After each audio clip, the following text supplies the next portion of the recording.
Hey, it's Audie with Century Property Groups. Today I wanted to talk about a little bit about registered funds, so RRSPs, TFSAs, things like that.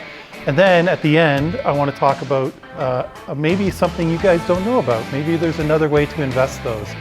If you're like me, years ago I thought you have to invest it with financial institution, your bank, and they would put it into mutual funds or a high interest savings account. So I'm going to talk a little bit about another investment strategy that's you could potentially use it for.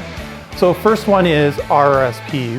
I think most people are familiar with them, but it's basically a retirement savings account where you're putting money in, you can get a tax relief on that year's income for how much you put into it, and then when you retire, you're going to pull it out. So the idea behind that is that when you retire, you're going to have a lower income, so therefore you're potentially paying less taxes.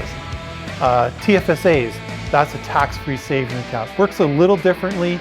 It's with money that you put in there after taxes. So there is no deduction, tax deduction that you can take on your income.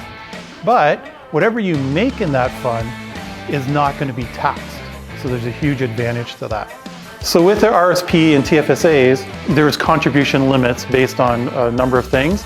But if you want to know what your balances are, you can actually check them from through your CRA account. So you can go in there and it'll tell you what your limits are, what your contribution limits are.